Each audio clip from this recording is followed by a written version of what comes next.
Good morning. I call to order this Pinellas County School Board meeting of Tuesday, April 22nd, 2025. We will begin this morning with a moment of silence, followed by the Pledge of Allegiance led by Vice Chair Caprice Edmond, and then the national anthem performed by our Pinellas County Center for the Arts Vox Nova Chamber Choir under the direction of Matthew Clear. The colors will be presented this morning by Gibbs High School JROTC U.S. Army Unit, led by Chief Warrant Officer Lauren Melendez and Master Sergeant Michael Walker. Please stand and remain standing until the colors have been removed from view.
Say, can you see by the dawn's early light what so proudly we hailed at the twilight's last gleaming, whose broad stripes and bright stars through the perilous fight o'er the ramparts we watched were so gallantly streaming, and the rockets' red glare, the bombs bursting in air, gave proof through the night that our flag was still there. Oh, say does that star-spangled banner yet wave o'er the land of the free and the home of the brave? Order, coast, right, face, forward, march.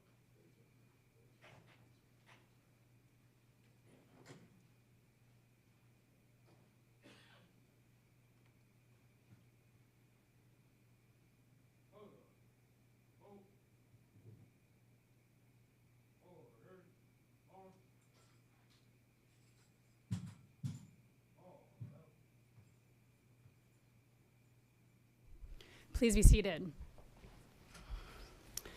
Good heavens, that was a beautiful rendition. Mr. Clear, would you please introduce the second piece, but also, as I understand it, your choir had the opportunity to travel to Europe over spring break. We would love to hear a little bit about that opportunity, if you would share with us.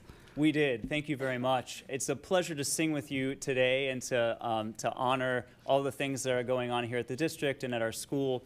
We did have the opportunity just a month ago to travel to Spain and Portugal, and we got to spend a week overseas singing for different people and in different cathedrals and learning about the culture of the places that we visited. And so it really was a cultural exchange where we got to share our music with the folks in those countries, but also they shared their culture, their food, their architecture with us.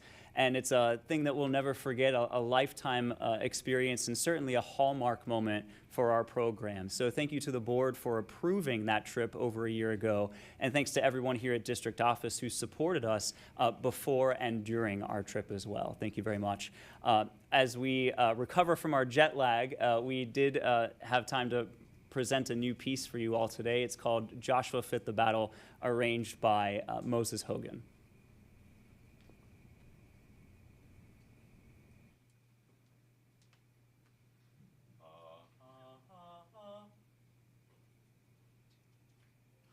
Joshua fit the battle of Jericho. Joshua fit the battle of Jericho. Joshua, the battle of Jericho. The battle Jericho. The battle Jericho.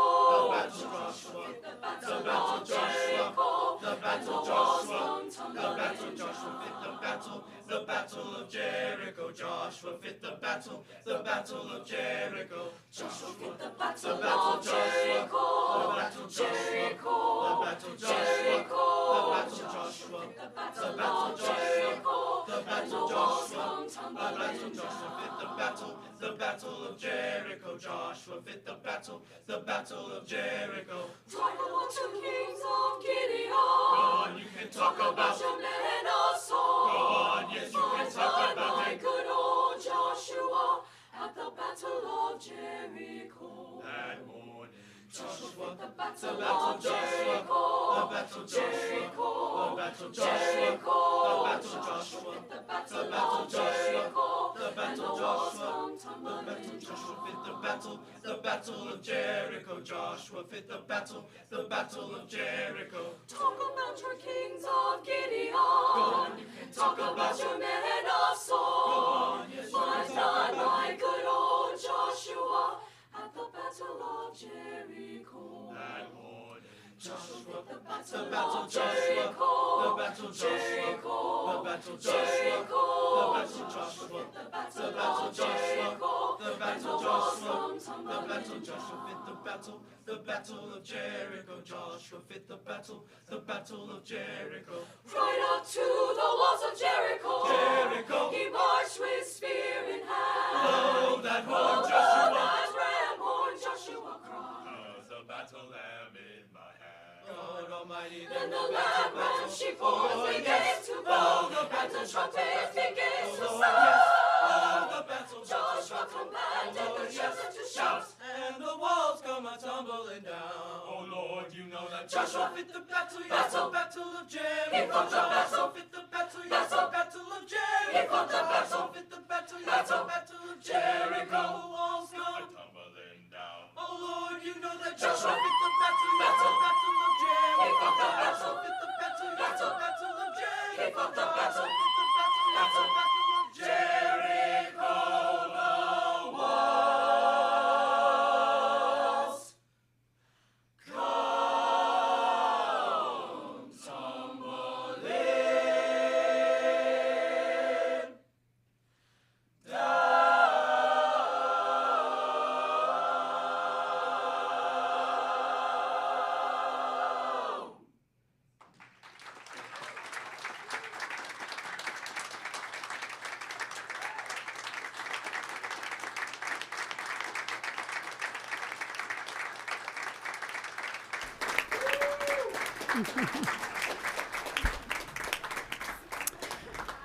And that is why it is the Pinellas County Center for the Arts right there. That was just absolutely beautiful.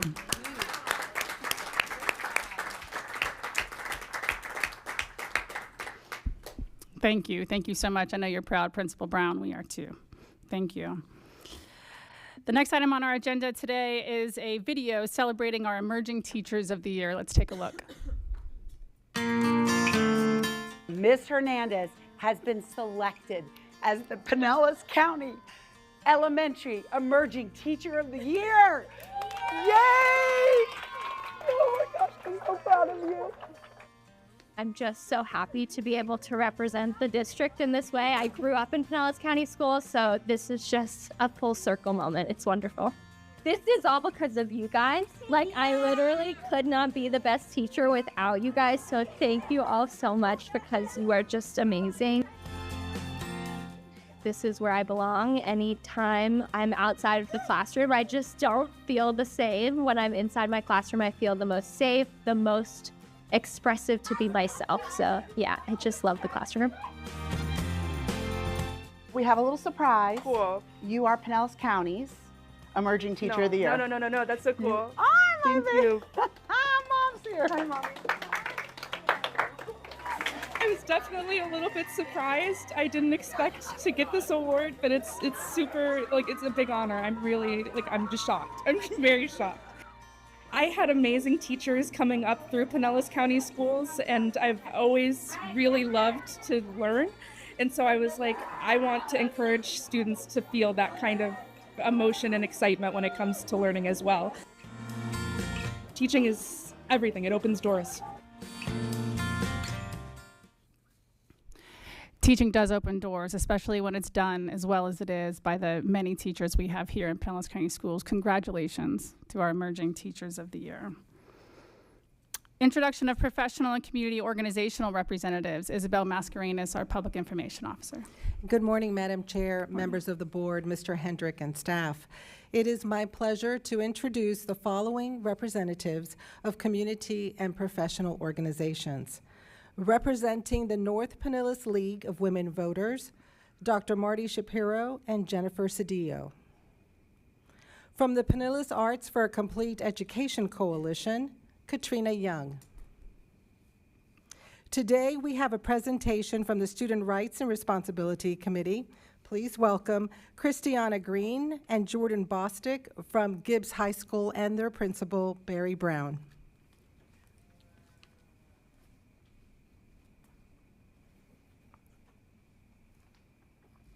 Good morning. Thank you for being here. Hi, good morning. Good morning, Madam Chair, members of the board, Mr. Hendrick, and staff.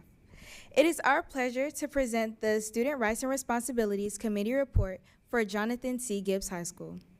My name is Christiana Green. I'm a senior in the Beta program. For these last 3.5 years, Beta has played a major role in my growth, opening doors to opportunities that I never thought was possible. As an active part of the G High community, I've seen our school grow brighter and more vibrant each year. Hello, excuse me. My name is Jordan Bostick. I am an 18-year-old senior in the PCCA program as an instrumental major. I play drums, piano, trumpet, and trombone, and right now I'm learning guitar and bass as well. And I also produce music and write songs. At Gibbs, I served as drum major, brass captain, and trumpet section leader in our marching band. And outside of school, I played with the Ruth Ecker Hall Jazz Band. We just had our last concert last night. And I was recently accepted into Berklee College of Music, where I will be majoring in drum performance and whatever else I could play. Thank you. Thank you so much. So I'm passionate about using music to help others, to inspire people going through tough times, and to motivate them to follow their dreams. At Gibbs High School, our vision is to prepare 100% of our scholars for post-secondary readiness and to become contributing members of our society. Our mission is to create a collaborative environment where scholars can display respect, excellence, and pride. Now let's discuss another standout program at Gibbs, the Beta program. Beta stands for Business, Entrepreneurial, and Technology Academy, and it's all about preparing students for real-world careers through hands-on experience and future readiness skills. This program focuses heavily on building high-demanded technology and business skills. Students in the Beta program can choose from several exciting pathways, including business and entrepreneurial, digital video production, computer science, game and stimulation design. Each pathway gives students practical tools and knowledge that can lead directly to high-paying and high-growth careers. In addition to the Beta program, we have our 3DE program, which is all about learning how to launch and manage your own business. Just over a month ago, the junior 3DE students had an event called Market Day. Market Day is where they showcase their startup ideas. They had to create their own business from the ground up, brand, market, and present them to real people. It was an incredible experience. One of the biggest lessons students learned from this event was that success does not come from handouts or shortcuts. You can't bribe your way to the top. You must put in the work, stay focused, and believe in your ideas. One standout group from Market Day was the Sunkissed Ladies, or SKO, a team of exceptional young ladies who won the 3DE Innovation Showcase. This was Gibbs' first time entering this competition, and the Sunkissed Ladies won. Their business focuses on skincare products specifically designed for African American women. They're currently developing their product line and expanding them to custom scents. The Beta and 3DE programs are all about passion, creativity, and drive. These programs prepare students not just for graduation, but for leadership, innovation, and making a difference in the world. And this slide right here highlights another amazing program that Gibbs High School offers. It is the Pinellas County Center for the Arts, also known as PCCA. PCCA is one of the most prestigious art programs in the state of Florida. It's a place where talent is nurtured, creativity is celebrated, and students are given the space and support to thrive in their arts. Our theater program in particular has built a representation as one of the most exceptional in the county. Some even say it's the best they've ever seen. Students from our theater troupe have gone on to perform on Broadway, as many have been accepted into world-renowned colleges and conservatories, including Berklee College of Music and NYU Tisch School of Florida. I'm sorry for the other arts, my bad. But it's not just about performance. PCCA also offers pathways in music, dance, visual art, and design. Whether painting in the studio, choreographing a new piece, or composing original music, the talent here is unreal. And PCCA is even more special because it blends high-level artistic training with a strong academic foundation. Students are challenged to grow as artists and individuals, preparing them for college, careers, and beyond. It's not just a program, it's a family, a launch pad, and a once-in-a-lifetime opportunity on our campus. One of the things that gets students excited about being a part of the Gibbs High School community is our clubs and activities. Whether it's a club hosting something fun in the courtyard, or our sports teams bringing the hype to game days, there's always something going on that makes the school feel more alive. One of the most unique and powerful clubs that we have is PMAC, the Principal's Multicultural Advisory Committee. We truly believe there is no school that has a club quite like ours. PMAC's mission is to raise awareness and celebrate the many cultures that make up our school community. Each year, they bring fresh, creative ideas that make the school feel more connected and vibrant. PMAC hosts events almost every week. One that really stood out was during Women's History Month, when students dressed up as powerful women from history and held a fashion show to honor their achievements. It was inspiring, it was educational, and it was full of energy. PMAC is a club that truly brings our school to life through culture, creativity, and the community. Another group that plays a huge role in our school spirit is our student government. One of the events that had the school buzzing was our Pie Teacher event, which raised awareness and raised money to support our 2024-2025 prom. And this was the most exciting event that we've had that our student government has hosted. It was fun for the students, and I believe that it was fun for our teachers too. Principal Barry Brown did get pie this year. He also got pie last year when we hosted the event.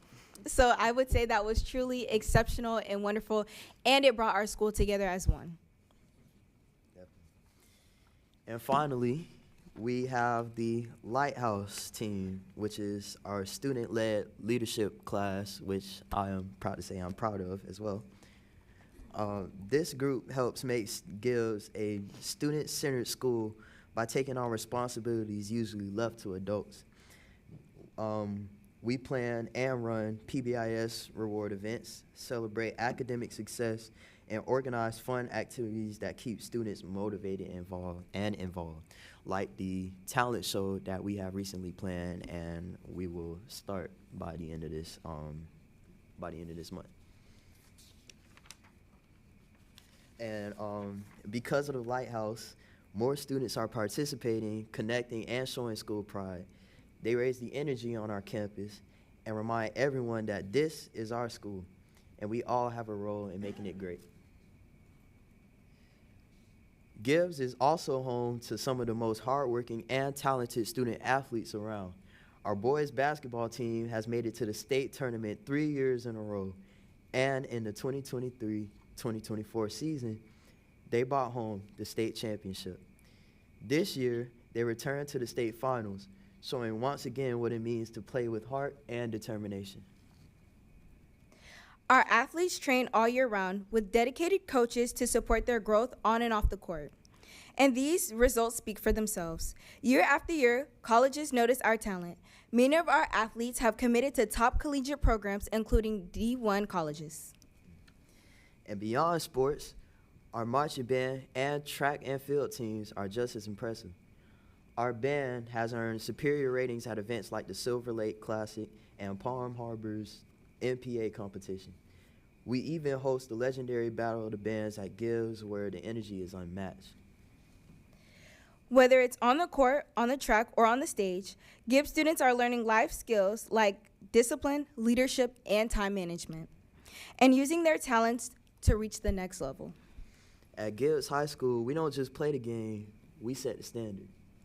Thank you for allowing us to share what makes Gibbs High School so special. We're proud to be Gladiators and even more excited about what's ahead. Thank you. Thank you.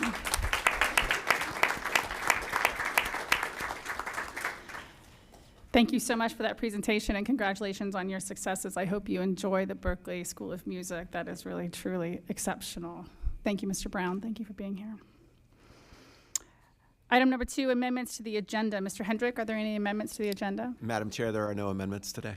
Thank you. Board members? Seeing none, may I have a motion and a second to adopt the agenda? Motion from Mrs. Kane and a second from Mrs. Long. All those in favor say aye. Aye. Any opposed? Passes 7-0. Special order agenda item 4 today. Item 4.1, presentation of the proclamation celebrating the work of Pinellas County Schools teachers during Teacher Appreciation Week, May 5th through 9th, 2025. May I have a motion and a second to approve this item? A motion from Mrs. Kane and a second from Ms. Edmond. Mr. Hendrick, would you please introduce this item? My pleasure, Madam Chair. We're so excited as we get towards the start of May to honor our teachers. We know that there's no greater impact on student achievement than teachers in the classroom. Not the folks in this room, not principals, not anyone except teachers in terms of student achievement. And we have some exceptional teachers, as you mentioned earlier, Mrs. Hine. And so to tell us a little bit more about Teacher Appreciation Week and to introduce the proclamation is our Chief of Human Resources, Mr. Mike Vigue. Thank you, sir. Good morning, Madam Chair, school board members, Superintendent Hendrick, and staff. As we approach the conclusion of another successful school year, it remains important to recognize and support all of our employees. The first full week of May is nationally recognized as a time to do so for our teachers. Pinellas County School stakeholders appreciate our teachers who help lead the work of educating our children. Their individual and collective efforts create and enhance opportunities for all students to reach their highest potential. Pinellas County Schools proudly request adoption of the proclamation designating the week of May 5th through 9th, 2025 as Pinellas County Schools Teacher Appreciation Week, and May 6th, 2025 as Pinellas County Schools Teacher Appreciation Day. Thank you. Ms. Edmond, would you please read the proclamation? Teacher Appreciation Week. Whereas teachers opened children's minds to the magic of ideas, knowledge, and dreams. And whereas teachers keep American democracy alive by laying the foundation for good citizenship. And whereas teachers fill many roles as listeners, explorers, role models, motivators, and mentors. And whereas great teachers make great public schools. And whereas teachers continue to influence us long after our school days are only memories. Now, therefore, the School Board of Pinellas County does hereby proclaim the week of May 5th through 9th, 2025 as Teacher Appreciation Week, and Tuesday, May 6th, 2025 as Pinellas County Schools Teacher Appreciation Day.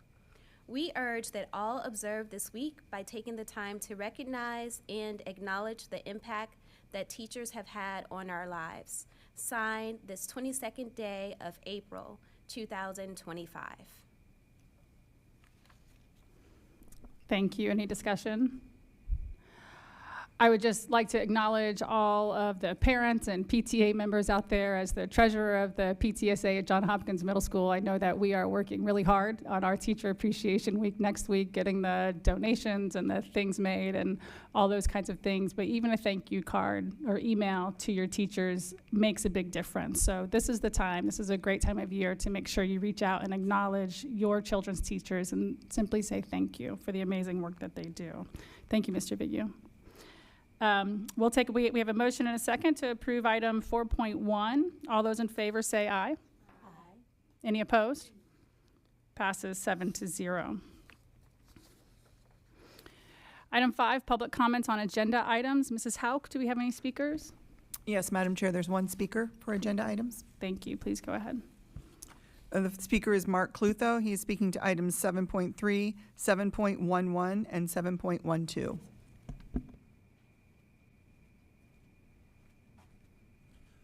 Mark Clutho, Largo. 7.12, more of the same. I thought that building across the street was bad, but since the last time, now I see dark brown bricks. Dark brown bricks. So here's this big article about sustainability. And what do they show? All the buildings white. That's the only color you have when you're building sustainably. Not brown, gray, black. Any color that's going to be absorbing the solar radiation, creating a heat sink. Boy, are you people stupid. You know, I thought that Clearwater High School building was stupid, but you just keep topping yourself. And here's 7-Eleven. HVAC. Yeah. $5.23 million. Yeah, so another stupid building with the HVAC pumping the carbon. And so, what do you think you're doing? You're going to send the children's into the space, Florida. Oh, yeah.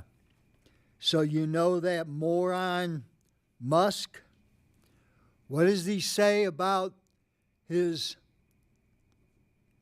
rockets exploding?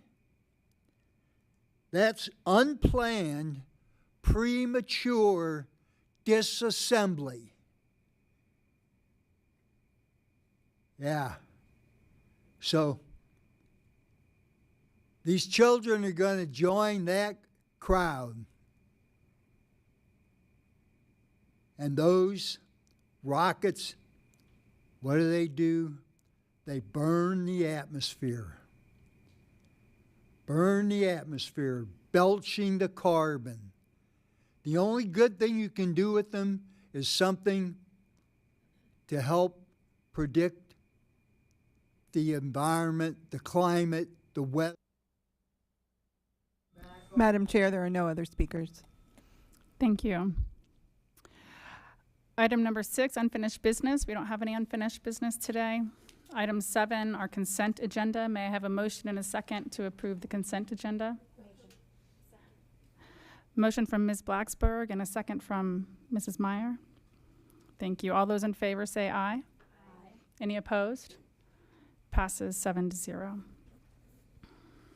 On our non-consent agenda item today, item 8.1, request approval of the tentative 2025-2026 referendum memorandum of understanding agreements with all bargaining units, PCTA, PESPA, SEIU, and FOP.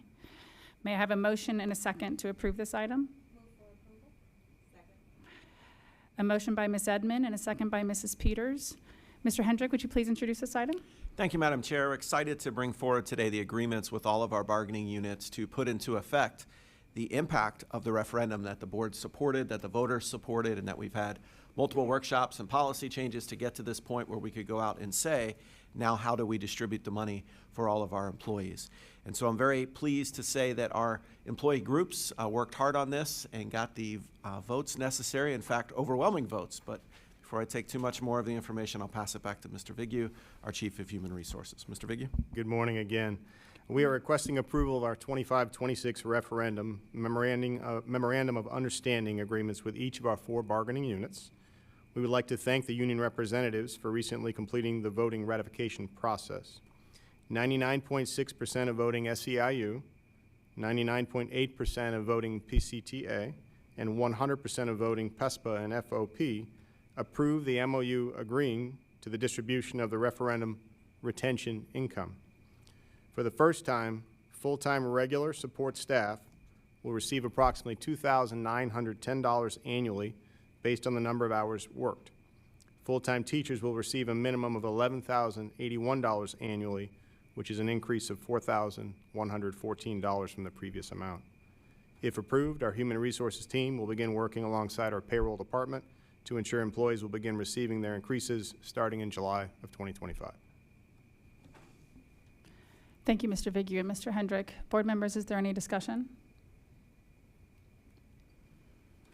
I would like to thank the bargaining team, the leadership here at Pinellas County Schools, as well as the leadership of all of our bargaining units who lead our employees in coming together, discussing the opportunities. I know you discussed a variety of opportunities with these funds and doing it with haste so that we can implement these increases as approved by the voters as of July 1 for the new school year. Thank you for doing that. It would be amazing if we could continue to do this in the years into the future and not go into the fall with negotiations. So thank you. With that, we have a motion and a second to approve item 8.1. All those in favor say aye. Any opposed? Passes 7-0. New business, 9.1, items introduced by the superintendent. Mr. Hendrick? Thank you, Madam Chair. At our board workshop last week, I know we discussed the legislative update in detail, and I know the board is continuing to monitor what's happening in Tallahassee. This looks like the last week for any bills to be addressed by the different chambers and then into the budget season. So we'll continue to monitor that, and I appreciate your engagement with our delegation as we get towards the finish line. One of the items that was approved just a moment ago on our consent agenda were the agreement with Ruth Eckerd Hall, and I want to thank our partners there and with the City of Clearwater for Baycare Sound, where we will conduct most of our graduations, and I thank them for their continued support and allowing us the space for several days at the end of May. We're about 5 weeks away from our senior graduation, so for our seniors, finish strong, academically, socially, and otherwise, and we look forward to seeing you at graduation soon. Just last week, Pinellas County Schools honored 3 of our mentor teachers as Mentors of the Year. We launched a new recognition program this year to highlight the efforts to empower our current teachers to empower the next generation of teachers. And in that program, we recognized the following 3 teachers as the Mentor Teachers of the Year. Shelley Levitsky from Melrose Elementary School, Patricia Weiniger for John Hopkins Middle School, and Chlora Blassingane from Richard L. Sanders ESE Center. They were celebrated by surprise visits from their principal, area leaders, and their mentees, who they've been supporting all year long. Recently, one of our PCS teachers earned recognition as the Athletic Trainer of the Year by the State Athletic Trainers Association of Florida. Dr. Julie Burton, who teaches AVID at Dunedin High School, is also the school's athletic trainer, and she was selected for her professionalism, dedication, and actions to advance athletic training. We thank her and all of our athletic trainers for the work they do supporting our student athletes each and every day. Last weekend at USF St. Petersburg, we celebrated 300 students who participated in the Road to Recognition. The event celebrates 7th graders who take the SAT, and this year 319 students attended the event, where they learned from USF students about college going, and they heard from high schools about the best transition to high school. They talked to principals, explored resources, and also gained an understanding of their SAT scores. Congratulations to the students for challenging themselves with taking the SAT in 7th grade. Last week, we also celebrated students from Elisa Nelson Elementary Schools, 4th and 5th graders who competed in the Odyssey of the Mind state competition, and the 5th grade team won the state championship and will move on to the World Finals at Michigan State University later in May. Congratulations to both teams. This is now the 3rd year in a row that the school has qualified for the world competition. And speaking of celebrations, last week, several board members joined us for the honors breakfast at USF St. Petersburg again, where we celebrated 66 high-achieving seniors who scored amongst the top 2% nationwide in the National Merit Scholarship Competition. We had semifinalists, finalists, Hispanic scholars, African American scholars, and the students shared with us where they plan to go to school and what they want to major in. And we heard schools and universities across the state of Florida. We heard Carnegie Mellon, the Savannah College of Art and Design, and 5 Ivy League schools, Harvard, Yale, Dartmouth, Princeton, and Brown, all places where our graduates are attending school next year. Congratulations to these high-achieving students and the educators that they selected to bring to the breakfast as someone who helped inspire them to greatness. You know, we do so many great things in our school district, and we get used to some of those. One of those was mentioned just a minute ago, that from the Gibbs High School students are champions in the 3DE market competition. They didn't mention that they won the regional competition that was held, that was in Hillsborough County, with students from Hillsborough County and Polk County schools, as well as our own. Congratulations to them. And also, we've been doing this day now for a number of years, and I know the board members have attended this in the past, but the annual disaster day at Pinellas Park High School, the first responders. This year, the students in first responder and criminal justice magnet programs worked on a mock disaster involving a fictional crane collapsing on a school building. We know that cranes could never collapse on buildings here in Florida, right? But the students portrayed what would it be like to be a patient, a first responder, lead the crisis, and everything in between. I want to thank all of our local law enforcement and first responders for assisting with that.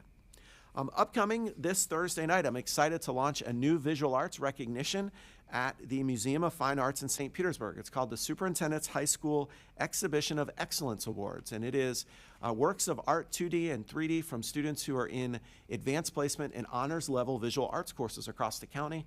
And we'll be kicking off the exhibition and announcing some awards recipients, including the Superintendent's Award, which I have to say was very difficult to do with some amazing visual artists in our district. And so congratulations to all the students who participated. And a reminder to families, we're still looking for your feedback on next year's transportation needs. Please complete the ridership feedback that our transportation has put out. It closes on April 25th. And finally, the superintendent standout this meeting is a teacher, as we get closer to Teacher Appreciation Week, from Skycrest Elementary School, Miss Suzanne Rickman, who's been worked for Pinellas County Schools for 21 years. And she was noted by a colleague by saying, Mrs. Rickman's high expectations and commitment to her students lead to great student achievement. But even more than that, the relationship she establishes has a lifelong impact on students. She steps in and helps whenever needed and does it with a smile on her face. Her hard work and flexibility are greatly appreciated. Thank you to Mrs. Rickman and all of our teachers and employees for the work they do each and every day. Thank you, Madam Chair. Thank you, Mr. Hendrick. 9.2, items introduced by the school board attorney. Madam Chair, I have no report today. Thank you. Thank you. Items introduced by the board. Board members? Mrs. Peters? Oh, I don't have my thing. I don't know if that button even works anymore. Thank you. I spent in the last about week and a half, I've gone back out visiting schools, which is always brings us back to what we're doing here. And I know many of us have had conversations about talking about the wonderful things that go on. We talk about the serious things, we talk about a lot of administrative things, we vote on policies and procedures, but then the value of seeing it going on in real life and real time, and the different things that are going on, and the different challenges that are happening in our district. I had the honor of going to I went first to Madeira Fundamental to see the progress of that school. We know it was impacted by Hurricane Helene greatly, but Mr. Ateek took me. We started at the middle school and went all the way down to kindergarten. He said he loves ending at the kindergarten classrooms because that just brightens his day. When he's having a rough day, that's where Mr. Atik likes to just finish a nice, challenging day. But always great to talk to him and his staff, wonderful, wonderful staff at his school, of course. New Heights Elementary School, Mr. Boulanger, he was fantastic, and we got to talk to a lot of people specifically in his ESE unit at his school, seeing the work that they were doing. Happened to go into the classroom when they were doing the You Fly lesson for the day. We talked about that at our workshop. I got to see Miss Jakubowski at High Point Elementary School and got to see her kindergarten You Fly lesson. I actually got to sit down and participate with the students. They weren't sure about that at first, but it was amazing to see that work in progress. And I actually had to really think about what I was doing and watching the little kindergarten kids in their phonics lesson. It was just so inspiring and very fun, and they were accepting of me by the end of the class. So I was appreciative of that. But then I got to go to Clearwater High School, hosted their 13th, or is it 15th? Sorry, I don't have my glasses on. The 15th annual CAICC International Trade Show. This is Mr. Mansour hosts this trade show every single year. And the first year it was only 7 booths, and this year it was 56 booths. It was huge. And they put this on like a real trade show. They create a management company that manages the trade show, and then all the students and faculty, and there were actually teachers from throughout the district going through and looking at all the different booths and how the students put this on. And so they actually present, they have to do an elevator speech, they have to go in, set up their booth, do an elevator speech, do a presentation, they had to create a product. It was really, really incredible. But they had to look at the real world impacts that we in the district are experiencing with just the constant, the workforce and increase and decrease in taxes and the tariffs and all those things. And so it was really, really interesting to see their view of the world through doing this. But I asked Mr. Mansour, oh my gosh, the passion this man has for entrepreneurship. It was very, very inspiring. So I just really value the fact that we can go out and see what the things that we are doing at our workshops and here at this dais and how they impact the real students and teachers and staff in our district. And it just brings us back to where we are. So lots of amazing things. I encourage people to go out and, of course, volunteer and mentor students as well. So, and of course, thank you to our teachers in this upcoming Teacher Appreciation. Thank you. Thank you, Mrs. Peters. And the screen is working, a little operator error earlier, so by all means, press away. Mrs. Long? Yes, I just want to give a shout out to our safety group.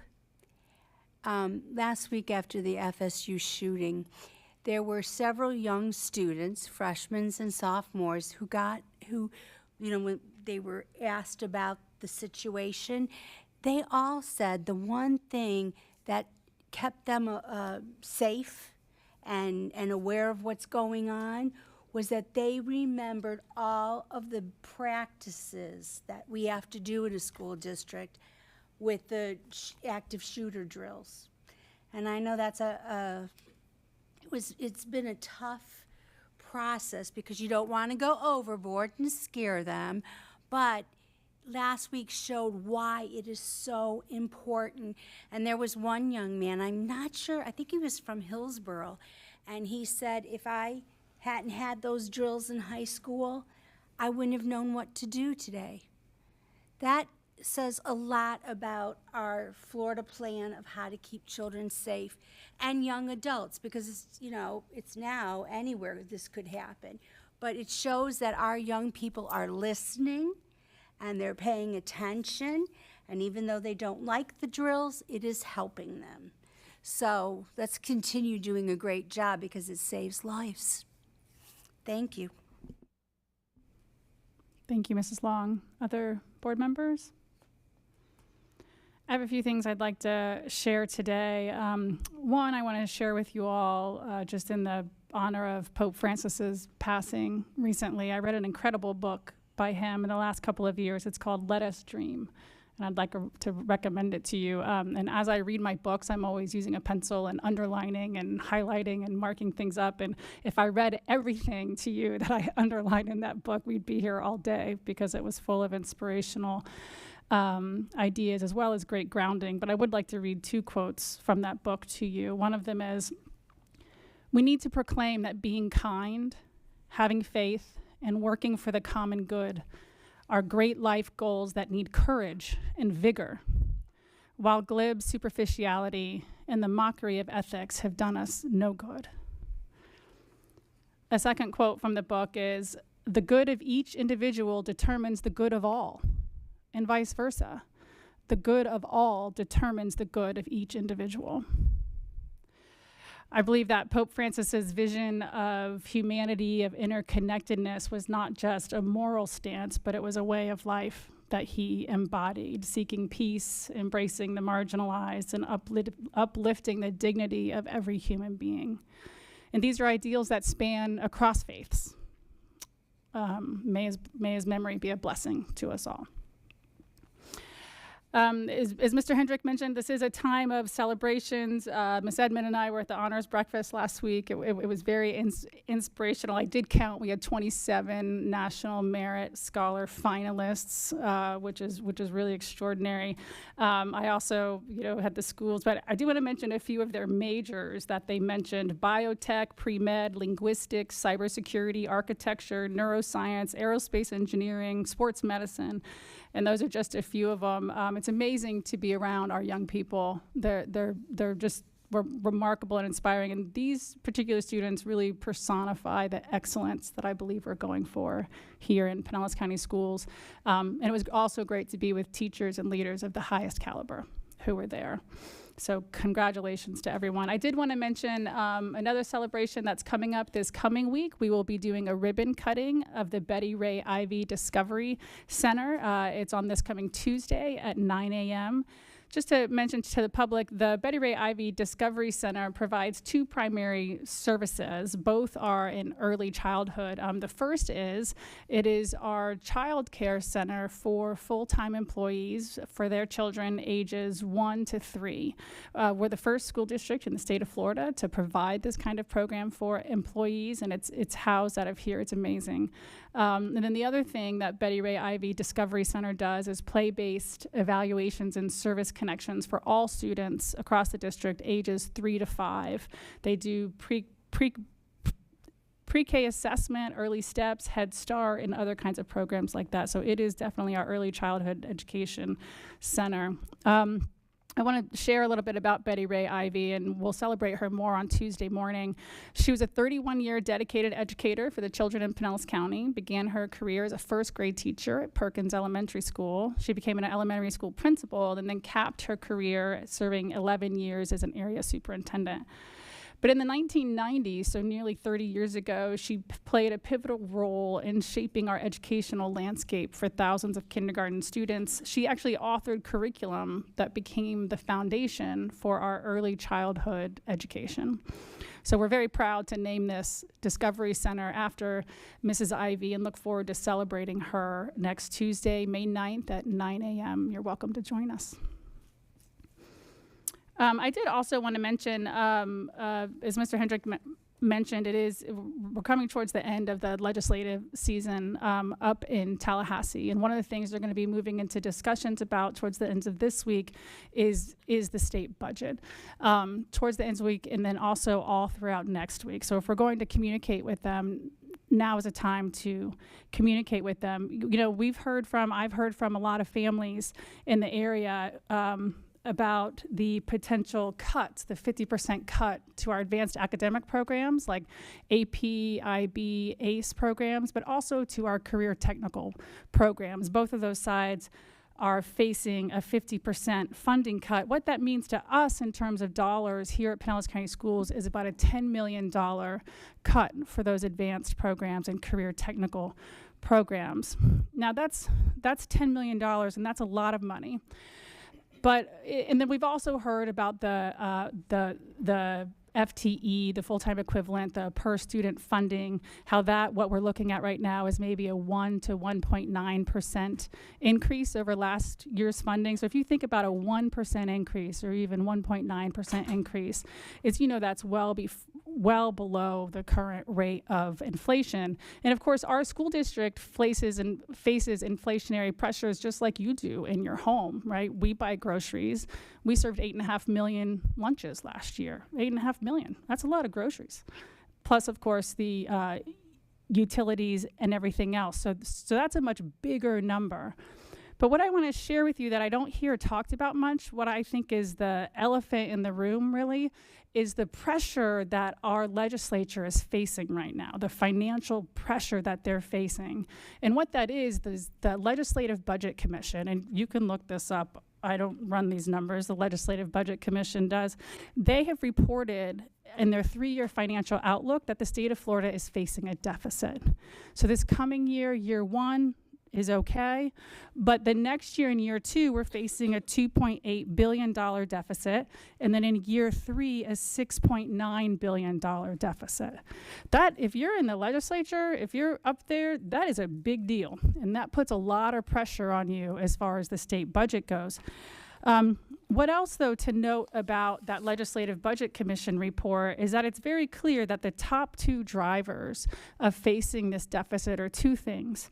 One of them is Medicaid, and the other is the Florida Education Finance Program, or FEFP, as they call it, or education funding. And it has, a call out here that talks about the growth of 138,171 full-time equivalent students. And that these are primarily Florida Empowerment Scholarship students over this 3-year period. And what the report goes on to say, if you read the multiple pages of it, is that we are not experiencing a large influx of new students in the state of Florida. We're not.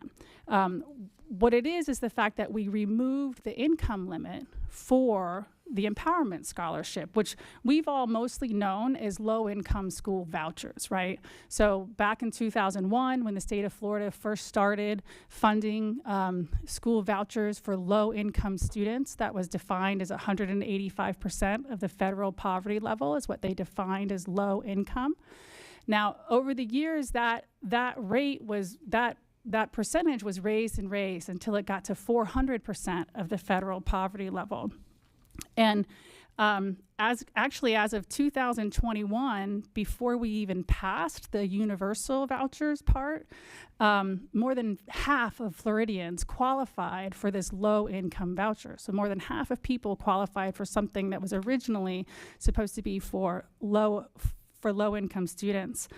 And then in 2023, you might know, is when the state passed our universal vouchers. And now there's 0 income limit on getting a voucher to school, and you can already be in private school. So people who are already attending, affording, paying for the private school can now apply for equivalent funding to what public school students get, and then it gets sent to their school. And so that is why Florida, it's one of the driving reasons Florida is facing a deficit in years 2 and year 3. So that puts a lot of pressure on the legislature around the budget, and I can understand that.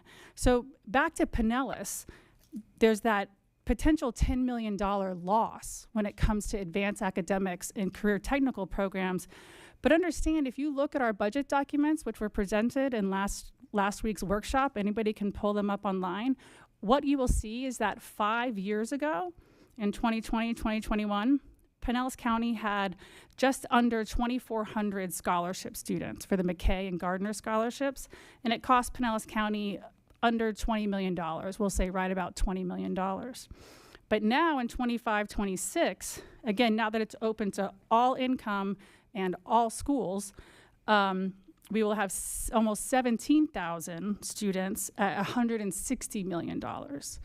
So this increase to $160 million in the empowerment scholarship funding, but a potential decrease of $10 million when it comes to these programs. So again, I see this as a bit of an elephant in the room that we're not talking about. And just to note, I want to be really clear that students are not leaving public schools for private schools. We have the numbers. We actually have a net gain of almost 4,000 students from private to public over the last 9 years. And, again, 27 national merit scholarship finalists, et cetera. So it isn't that. It's just that we removed the income. We removed the income level. And it's no longer about low-income students out of a struggling public school, right? It's a very different thing now. So I just want to suggest that, I want people to be aware of this. And I would suggest if you want to contact your legislators about this, this is the time for certain as they're entering the final pieces of the budget season. And I would just ask them, don't trim at the corners. Don't trim at the corners, certainly not at the corners of excellence in career technical programs, but deal with the element. Re-implement an income cap for the sake of our state budget. Because don't forget, our state budget doesn't just serve education, it serves everything, right? It serves transportation, the justice system, everything. So if we're facing a deficit, that is everything that is going to be affected, not just education. I'm sorry, I know I'm speaking a lot, but I also just want people to be aware that the news came out just this past weekend that the state of Texas passed its educational voucher program. It's been trying for a couple of years to catch up with Florida and go with universal vouchers. But I think they've learned from Florida, and they've learned from the state of Arizona, both states which are facing significant deficits due to the universal voucher idea.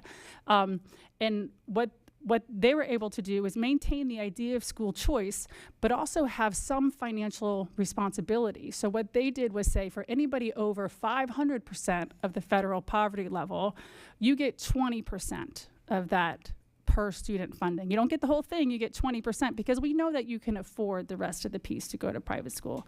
And then they also capped the homeschool scholarship piece.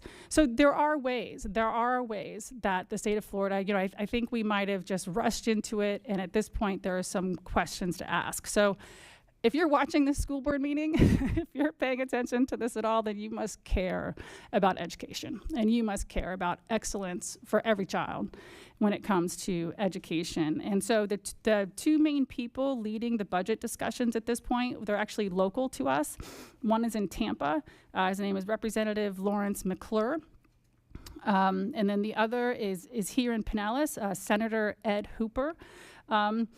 And so, again, Representative Lawrence McClure in Tampa and Senator Ed Hooper here, but also any of your local delegation folks, if you just want to reach out to them and encourage them to deal with the elephant in the room, talk about re-implementing an income cap to get this piece under control when it comes to the Florida state budget so that we can continue to fund education for excellence, and at a bare minimum, fund it to inflation.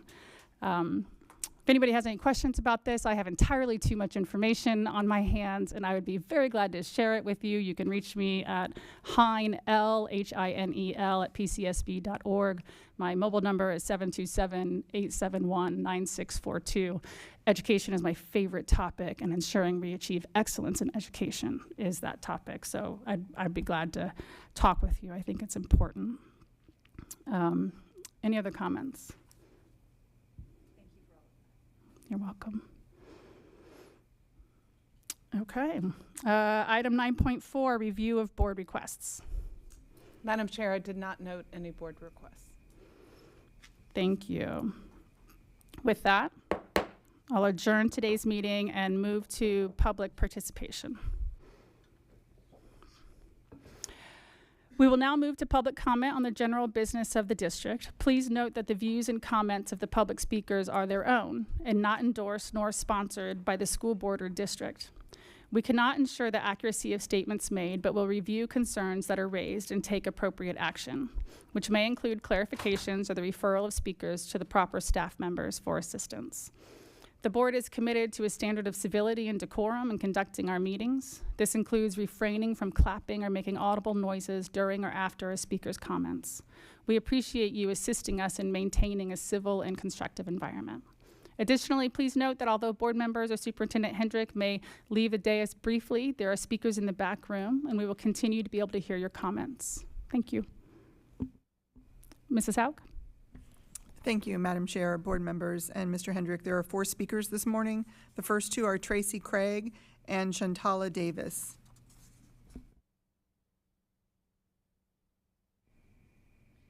Good morning. My name is Tracy Craig, and I'm a parent of 3 students in Pinellas County Schools. I've been a parent in Pinellas County Schools for 10 years.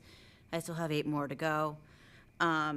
I am a senior executive at Bank of America, which has a company that has a long-standing commitment to supporting the communities that we serve. And in my 25-year tenure, they have a matching gift program that matches dollar for dollar every employee, not only active employee but retired employee, for all their nonprofit personal donations.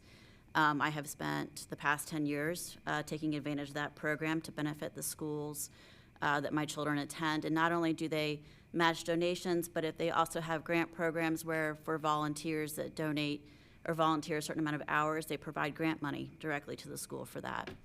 Over the past year or so, they have been encouraging their nonprofits to move to accept ACH payments because they want to move away from cutting checks, given that it's costly to cut checks. Trillions of dollars are moved by ACH payments every year. Unless the school system is still cutting checks to their employees for their paycheck, you're probably doing direct deposit. I was informed in beginning January of this year, Bank of America Foundation said, we're no longer going to cut paper checks. I was informed by the bookkeepers at both of my children's school that it is district policy to not accept ACH payments even for donations. In the first quarter of this year, I donated $300 to programs for my kids' school for sports programs to provide uniforms, equipment, banquets, awards, and that's $300 that's not going to get matched. I'm one of 3,700 employees in the Tampa Bay market. I don't know how many are in Pinellas or how many have children in Pinellas County Schools, but I would imagine I am not the only Bank of America employee that has children in Pinellas County Schools who takes advantage of this benefit. I doubt Bank of America is the first corporation, and if we are, we probably will not be the last that will move their matching gift programs to ACH payment requirements. And, you know, given the benefit that this money goes directly to the schools to benefit the students, to benefit the teachers, and I do have kids at Madeira Beach whose teachers lost everything. I really want the district to reconsider letting the schools accept ACH donations from corporations. I understand if you don't want to, provide account information to get ACH for anybody, but, or have an approved list of corporations that have secure portals it's a bank. We prioritize the safeguarding our client information, and I want to stop. I don't want to have money left at the table. Thank you. Shantala Davis. She will be followed by Mark Clutho.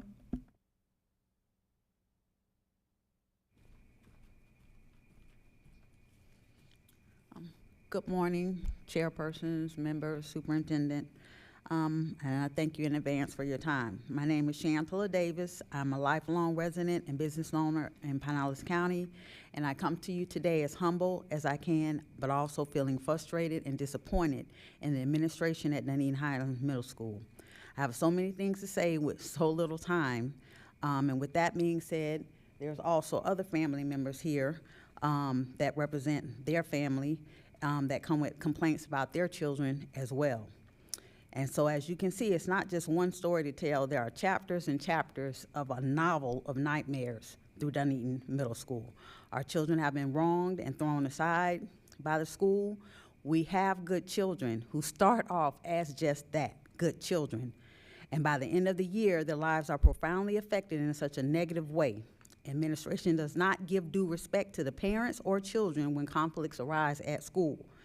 A few examples is that they allow bullying to take place, and then when our children finally get tired and fight back, they're the ones that's punished. When parents are called and they make complaints, nothing is done. They don't follow up. They don't get back to us unless we force them to. They have children they have children who have had evidence on their phones to show evidence of children bullying them that were told to be erased by your assistant principal. The list can go on and on. Home is the first place it's supposed to feel the safest for a child, and school should be the second. But our children are made to attend school where they expect them to get their education and stay being happy, productive students, even though they have to come to a hostile environment 5 days a week for over 6 hours a day and be bullied as well as ignored and unprotected by the adults whose #1 job to do is just that, protect them. And the audacity that not only do they get ignored, the parents get ignored as well. I can even go as far as telling you that my grandchild was told by the assistant principal that she didn't care what my daughter, her father, or I say. That's totally unacceptable and utterly disrespectful in my opinion. And I ask all of you respectively, if a child's parents are disrespected by the adults at the school, and then they're not getting respected, and they're not getting protected by the adults, and with no safety net, they are getting tormented every day for hours, would they not be led to become a product of their environment? It's either fight or fit in. Our children didn't want to do either or. They just want to go to school, have friends, and make their parents proud. Instead, they're suffering from depression, anxiety, and fear. You said the good in each determines the good in all. We're not having good, and I have a 3-page report that I submitted at the beginning of the year to the principal that has yet to be. Thank you. Mr. Clutho.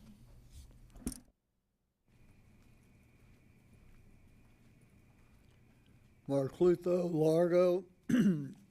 Here's the big article about putting the children's to work in the mines. And of course, you know, it says here that they're at greater risk of dropping out of high school or having poor performance in school. Even if a teenager isn't working in a hazardous job, working longer hours puts them more at risk of accident or injury. And of course, the article says that you have to have these kids working because the immigrants are being deported. Yeah. You know, Governor DeFeur and the Republicans like Trump, they see all immigrants as criminals. It's a doggone shame. And I hear this refrain again, woe is we don't have enough money. But you keep squandering it. Another example across the street, making a stupid building. Here's the right way. I mean, these aren't right, but the color's right.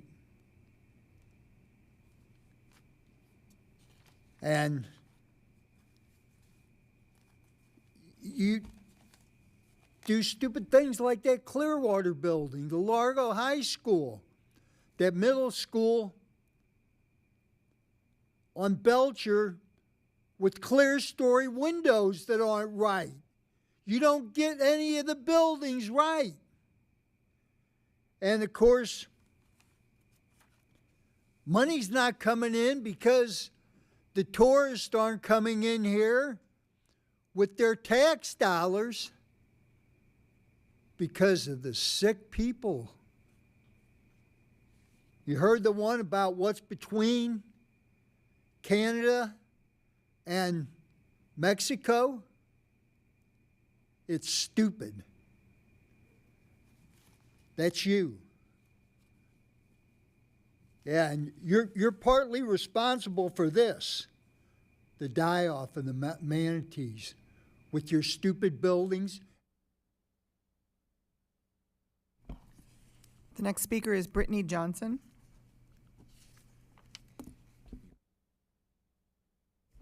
Brittany Johnson. She may have gone out with the area superintendent just a moment ago. We'll give her a minute to come back in if she'd like.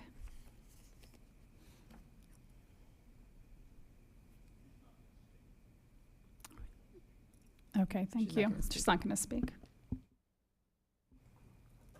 There are no other speakers. Thank you. Thank you, everyone, for being here today.